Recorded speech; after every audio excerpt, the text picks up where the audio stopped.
ইসলামের দৃষ্টিতে কিছু নাম আছে যেগুলো রাখা নিষেধ।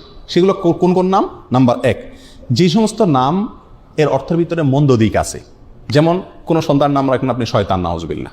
কোনার নাম রাখবেন কল্প, কুকুর, অথবা কোনার নাম রাখলেন খিনজির। খিনজির নামও রাখছে কে জানি, আমি একবার শুনছি যে কোরআনে আল্লাহ খিনজির শব্দ উল্লেখ করছেন, খিনজির মানে শুকর, তো ছেলের নাম বা মেয়ের নাম রেখে দিয়েছে খিনজির। বলে যে আপনি এই নাম কোথেকে রাখলেন, কেন রাখলেন? বলে যে কোরআনে পাইছি। তো কোরআনে পাইলে কি আপনি রাখবেন নাকি? কোরআনে তো ফেরাউনও আছে, সেজন্য আপনি ফেরাউন নাম রাখবেন না। তো অতএব খারাপ অর্থ বহন করে এরকম কোনো নাম রাখা উচিত না।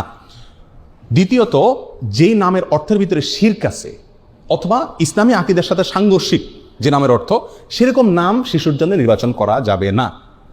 আমাদের অনেক নাম আছে সমাজে ছড়িয়ে ছিটিয়ে আছে, যে নামগুলো ইসলামী আকীদার সাথে সাংঘর্ষিক, অথচ আমরা জানি না। যে নামগুলোর অর্থের ভেতরে শিরকি অর্থ লুকায়িত আছে, অথচ আমরা জানি না। সেরকম কিছু নাম আমরা আজকে আপনাদেরকে বলছি। নাম্বার 1, আব্দুল নবী। এই নামে আমাদের দেশে কিন্তু কোনো লোকের নাম আছে। আব্দুল নবী মানে হলো নবীর গোলাম। কোনো মানুষ কি নবীর গোলাম হয়? গোলাম তো শুধু আল্লাহর। তাহলে এটা শিরকি নাম। এই নামের অর্থের ভিতরে কি আছে? শিরক আছে। এরকম নাম থাকলে সেটা পরিবর্তন করতে হবে। অনেকে নাম রাখেন আব্দুল আলী। আব্দুল আলী, আল্লাহ আলী, এটা আল্লাহ সুবহানাহু ওয়া তাআলার গুণবাচক 99টি নামের একটি। সেই হিসাবে আপনি রাখতে পারেন। আলী মানে হলো উঁচু, মহান, আল্লাহর গোলাম। আলী আল্লাহ তাআলার গুণবাচক নাম, সেই হিসাবে আব্দুল আলী ঠিক আছে। কিন্তু সাধারণত আমাদের সমাজে আলী রাদিয়াল্লাহু তাআলা আনহুর নামে এ ধরনের নাম রাখা হয়ে থাকে। যদি এখানে আলী বলতে খলিফা আলী রাদিয়াল্লাহু তাআলা আনহুকে উদ্দেশ্য করা হয়, তাহলে আলী মানে হলো ইসলামের চতুর্থ খলিফা আলী রাদিয়াল্লাহু তাআলা আনহুর গোলাম, তাহলে সেটাও কি হবে? শিরকি অর্থ বহন করবে। আর এখানে যে আলী রাদিয়াল্লাহু তাআলা আনহুকে উদ্দেশ্য নেওয়া হচ্ছে, মিন করা হচ্ছে, তার অনেকগুলো প্রমাণও আছে, ইঙ্গিত পাওয়া যায়। এই জন্য এই ধরনের নাম রাখার ক্ষেত্রে সাবধান থাকা উচিত। আলী রাদিয়াল্লাহু তাআলা আনহুকে ঘিরে আর অনেকগুলো নাম আছে আমাদের সমাজে, যেগুলো সংস্কার হওয়া উচিত, যে নামগুলো রাখতে আমাদের সচেতন এবং সাবধান হওয়া উচিত। তার ভিতরে একটা হলো কারামত আলী। কারামত আলী মানে হলো আলীর কারামত। সাধারণত শিয়ারা এই সমস্ত নাম রাখে।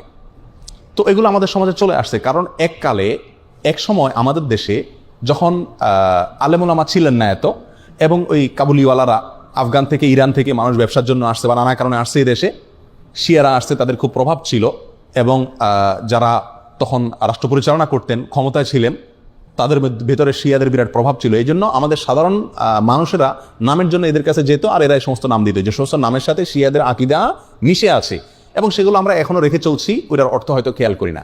কারামত আলী মানে হলো আলী রাদিয়াল্লাহু তাআলার কারামত। যেহেতু ওরা আলী রাদিয়াল্লাহু তাআলা আনহুকে খুব বেশি ভক্তি করে, অতিভক্তি করে, এই জন্য সব নামের মধ্যে আপনারা আলী, হাসান, হোসেন এই 3 নাম পাবেন। আমাদের দেশে যত নাম আছে, বেশিরভাগ বা বিরাট একটা অংশ আছে নামের, যে নামের শেষে কি পাবেন? আলী অথবা হাসান অথবা হোসেন। শরবত আলী, কারামত আলী, কামরুল হোসেন, দেলোয়ার হোসেন। এখানে যদি খোঁজেন এই মজলিসে, আমার মনে হয় অর্ধেকের বেশি নাম পাবেন যাদের নামের শেষে হয় হাসান আছে, আর না হোসেন আছে, আর না হয় আলী আছে। এটা ওখান থেকে আসছে। আমরা হয়তো সেই দৃষ্টিকোণ থেকে রাখি না, কিন্তু এগুলার থেকে আমাদের বের হয়ে আসা উচিত। রাসূল আকরাম সাল্লাল্লাহু আলাইহি সাল্লামের প্রতি মহব্বত থেকে তার প্রিয় দৌহিত্র হাসান হোসেনের নামে নাম রাখেন, খুব ভালো কথা। আলী রাদিয়াল্লাহু তাআলা আনহুর প্রতি মহব্বতের কারণে আহলে বাইতের সদস্য সেই হিসেবে তার নামে নামকরণ করেন, কোনো সমস্যা নাই। কিন্তু আপনার নামের সঙ্গে এই 3 জন সাহাবীর নাম শুধু লাগাচ্ছেন, কই নামের শেষে আবু বকর লাগান না, ওমর লাগান না, তাহলে শুধু এই 3 জনের নাম কেন লাগাচ্ছেন?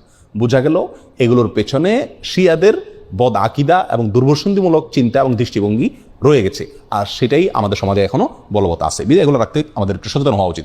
অনেকে নাম রাখেন রহমত আলী। রহমত আলী, রহমত আলী মানে আলীর রহমত, রহমত হবে আল্লাহর। ওই যে বললাম, এখানে আলী যদি আল্লাহর গুণবাচক নাম উদ্দেশ্য হয় তাহলে ঠিক আছে, কিন্তু সেটা হওয়ার সম্ভাবনা কম।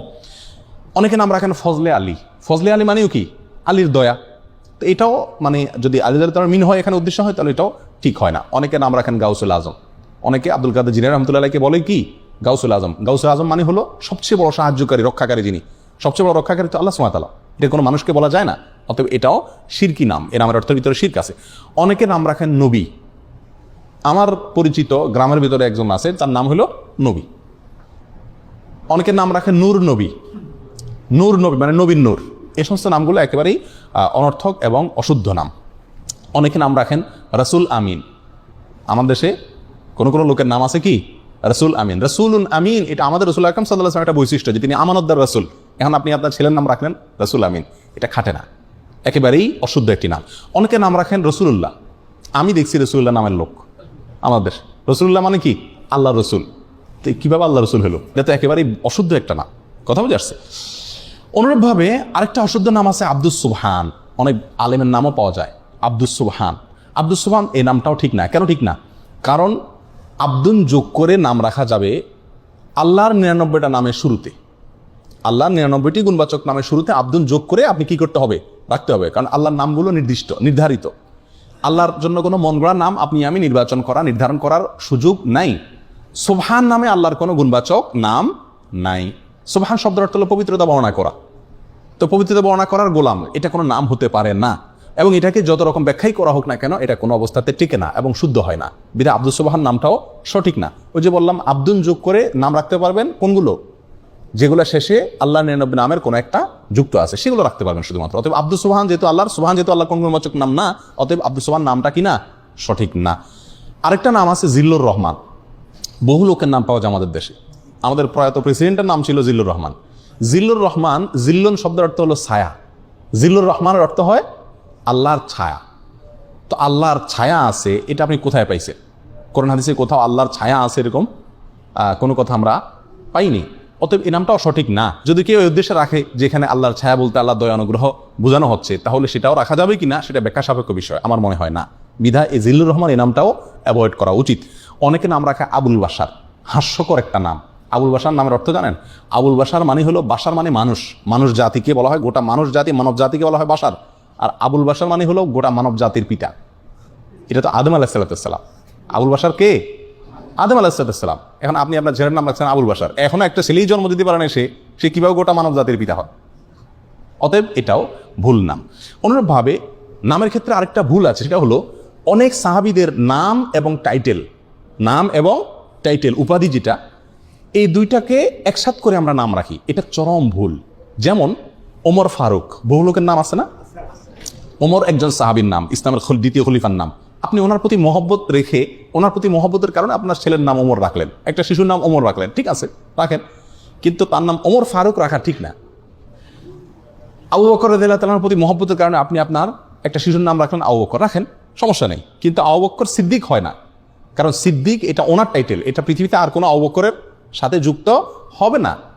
আপনি ওসমান রাখলেন, সাথে গনি রাখেন। আমাদের দেশে বেশিরভাগ লোক দেখেন না, ওসমান রাখলে অবশ্যই সাথে কি আছে? গনি আছে। না ভাই, ওসমান রাখলে আর গনি রাখবেন না। কারণ ওসমান রাদিয়াল্লাহু তাআলার মহব্বতে আপনি ওসমান রাখছেন, ঠিক আছে, কিন্তু গনি মানে ধনী, এটা ওনার উপাধি, এটা আর কারোর সাথে যুক্ত হবে না। কথা বোঝা যাচ্ছে? আবু আইয়ুব একজন সাহাবী, যিনি হিজরতকারী সাহাবীদেরকে অনেক নুসরত করছেন, সাহায্য করছেন, এই জন্য ওনার নাম হয়ে গেছে আবু আইয়ুব আনসারি। উনি আনসার ছিলেন সেজন্য। এখন আপনি আপনার ছেলের নাম রাখলেন আবু আইয়ুব আনসারি, সে আনসার কবে হলো?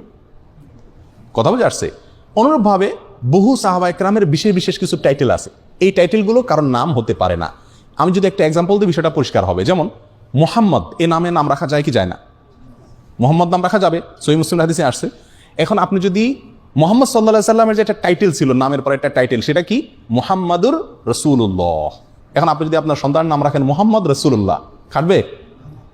আপনার সন্তান কি আল্লাহ রসুল মোহাম্মদ? না, এটা তো অন্য মোহাম্মদ। আরও সহজ হবে, পরিষ্কার হবে আমাদের দেশের এক্সাম্পল দিলে। শেখ মুজিবুর রহমান, মরহুম শেখ মুজিবুর রহমান, ওনার প্রতি মহব্বত করে আপনি কোনো সন্তানের নাম রাখলেন মুজিবুর রহমান, এটা ঠিক আছে, চলে। জিয়াউর রহমান, মরহুম জিয়াউর রহমান, তার প্রতি মহব্বত করে আপনি আপনার কোনো সন্তানের নাম জিয়াউর রহমান রাখলেন, এটাও চলে। চলে না? চলে না। এবং অনেকে রাখেও।